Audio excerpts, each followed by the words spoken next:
నమస్తే, నా పేరు తేజస్విని. బీసీఎన్ న్యూస్ కి స్వాగతం. ముందుగా ముఖ్యాంశాలు. కూటమి ప్రభుత్వంలో 20 లక్షల ఉద్యోగాలు తప్పక ఇస్తాం. ఎన్నికల్లో ఇచ్చిన హామీకి కట్టుబడి ఉన్నామన్న మంత్రి Nara Lokesh.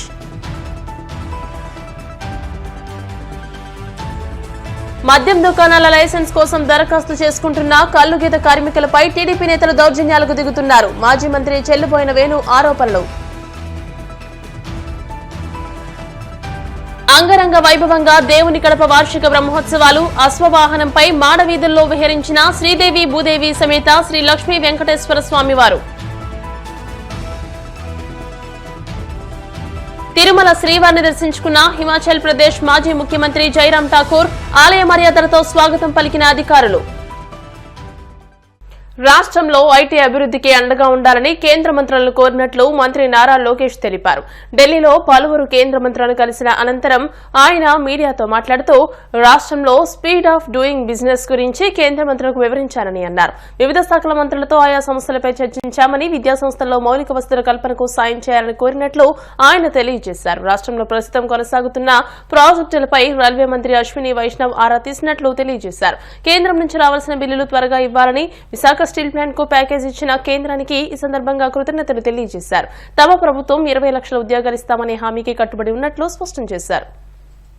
Specifically discussed issues regarding my ministry, especially education, IT, electronics, also regarding NCC and investments in the state of Andhra Pradesh, because I am also the chair of the cabinet subcommittee to create 20 lakh jobs, and that is one of the first promises that we have made as the government before forming the government as NDA. So I had an opportunity to meet with everyone.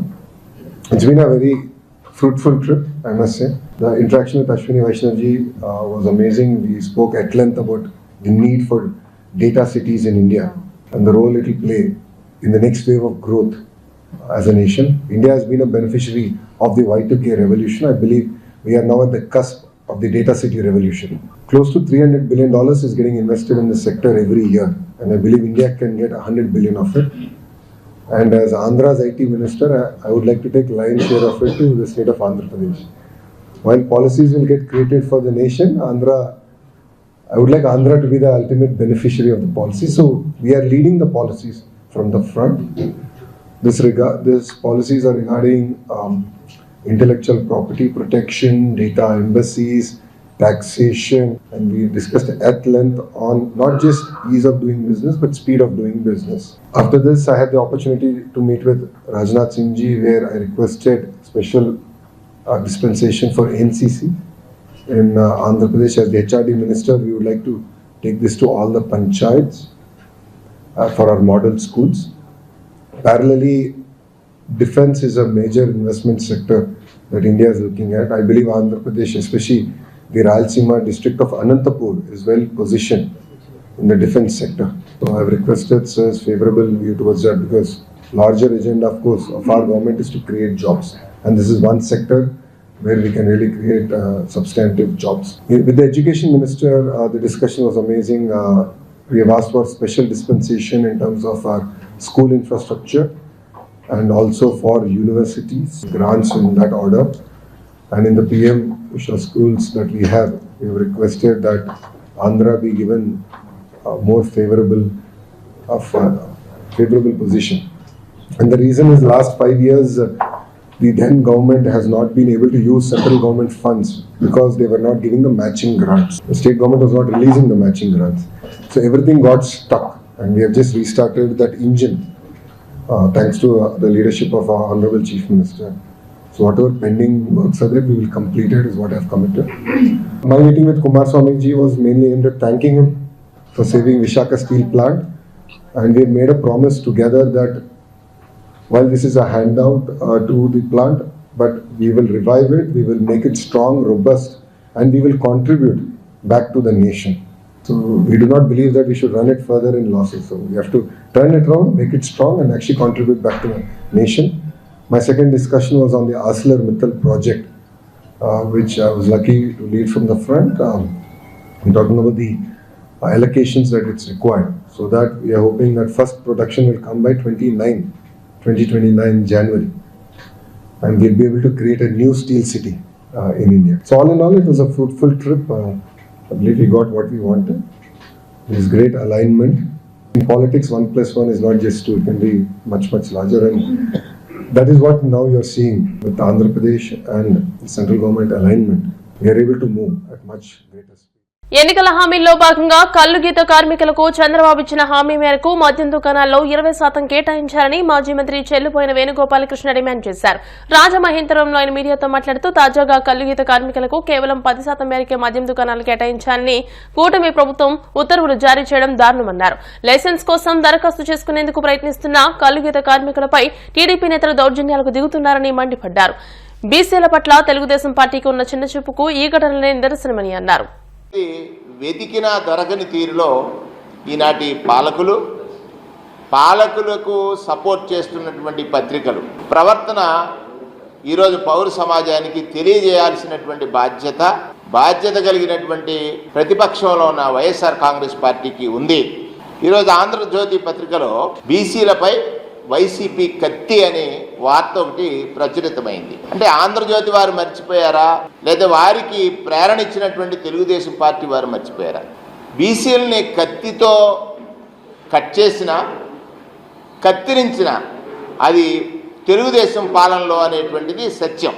మనందరికీ తెలుసు, ఆ రోజు BC సోదరులైనటువంటి నాయి బ్రాహ్మణులు సెక్రటేరియట్కి వెళ్ళిన సందర్భంలో చంద్రబాబు నాయుడు గారు అన్న మాట, తోకలు కత్తిరిస్తాను అన్నాడు, మత్స్యకారులు వెళ్తే తోలు తీస్తాను అన్నాడు. బీసీలను న్యూనతాభావంలో చూసినటువంటి వ్యక్తి నాయుడు గారు.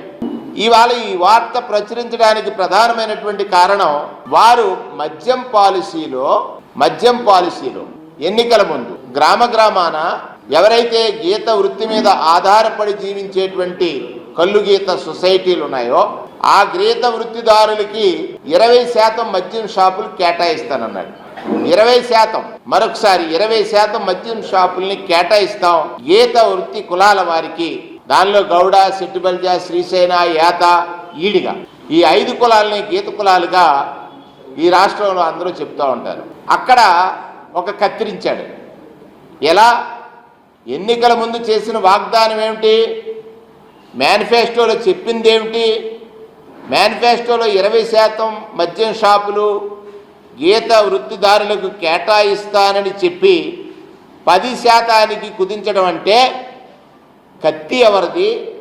కట్ చేయడం ఎవరు? కత్తిరించింది ఎవరు? ఒకసారి ఈ పత్రికా యాజమాన్యం ఆలోచించాలి అని మీ ద్వారా విజ్ఞప్తి చేస్తూ ఉన్నాను. అంటే కత్తిరించిన మీరు, కత్తితో నరికిన మీరు 20% రిజర్వేషన్స్ ప్రకటిస్తానని చెప్పి 10% షాపుల్ని ప్రకటించి, అందున కూడా అంటే మద్యం షాపులు పాలసీని ప్రకటించినటువంటి సమయంలో మరలా వీరిని వెనకబడిన వర్గాలుగానే చూశారు. అంటే మీరు పాలసీని ప్రకటించేటప్పుడు ఈ వర్గాలు మీకు గుర్తులేదా? 10% షాపులు కేటాయించడానికి ఇంకొక 6 మాసాల అదనం కాలం కావాలా? వ్యాపారంలో మీ శాసనసభ్యులు, మీ పార్టీకి సంబంధించినటువంటి నాయకులు మద్యం విక్రయాల్లో అనువైనటువంటి కూడళ్ళు, అంటే మంచి ప్లేసులన్నీ కూడా వాళ్లే ఆక్రమించి మిగిలినటువంటి షాపుల్లో ఈ కులాలని కేటాయించడం అంటే ఇక్కడ కత్తిరింపు కాదా? ఆనాడు వ్యాపారం చేసేటువంటి సమయంలో వారికి అవకాశం కల్పించలేదు. ఇవాళ మీరు 10% షాపుల్ని కేటాయిస్తూ ఒక జీవోని ఇష్యూ చేశారు. అందులో లైసెన్స్ ఫీజులో 10% కుదింపు అన్నారు. అంటే ఇందులో మతలబ్ ఏమిటి? గీత కులాల వారు ఎవరైతే కల్లు గీత సొసైటీస్ ఉన్నాయో ఆ కల్లు గీత సొసైటీల్లో పనిచేస్తున్న వారికి కల్లు అమ్మకాలు తగ్గిన కారణం చేత సబ్స్టిట్యూట్ అంటే ప్రత్యామ్నాయ జీవనం కోసం మీరు ఈ పాలసీ తీసుకున్నట్లయితే వారికి నాడే ఈ షాపుల్ని కేటాయించాల్సినటువంటి బాధ్యత మీ పైన ఉంది. తిరుమలకు తొలి గడపగా భావించే దేవుని గడప శ్రీ లక్ష్మీ వెంకటేశ్వర స్వామి ఆలయ వార్షిక బ్రహ్మోత్సవాలు అంగరంగ వైభవంగా జరుగుతున్నాయి. ఉత్సవాల్లో భాగంగా ఉదయం స్వామిని సర్వభూపాల వాహనంలో కొలువుదీర్చి మాడవీధుల్లో ఊరేగింపు నిర్వహించారు. స్వామివారే స్వయంగా తమ ఇళ్ల ముంగిటికి రావడంతో భక్తులు ఆనందం వ్యక్తం చేస్తూ పూజలు నిర్వహించి తీర్థప్రసాదాలు స్వీకరించారు. అనంతరం ఆలయ ఇన్స్పెక్టర్ ఈశ్వర్ రెడ్డి ఆధ్వర్యంలో అర్చకులు స్నపన తిరుమంజనం నిర్వహించి ఉల్లాసభరితంగా ఊయల సేవను నిర్వహించారు. రాత్రి అశ్వవాహనంపై స్వామిని మాడవీధుల్లో ఊరేగించారు.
అనంతపురం జిల్లా గోరంట్ల మండలం మేరెడ్డిపల్లి గ్రామంలో మంత్రి సవిత పర్యటించారు. ఈ సందర్భంగా గ్రామంలోని డ్రైనేజీలో మురుగునీరు పేరుకుపోవడంతో అధికారులపై ఆమె ఆగ్రహం వ్యక్తం చేశారు.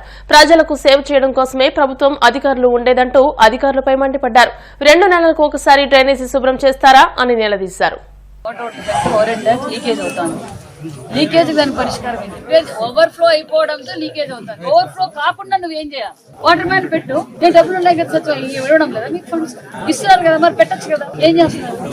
మరి దీనికి ఏది ఈ వార్డు ఎక్కడ? గ్రామాల్లో మీరు పని చేయించుకోవాలా? పని చేయించుకుంటే వాళ్ళు ఏం చెప్తారంటే ఏమన్నా మాట్లాడితే సర్పంచ్ చెప్పలేదన్నా అని చెప్తారు.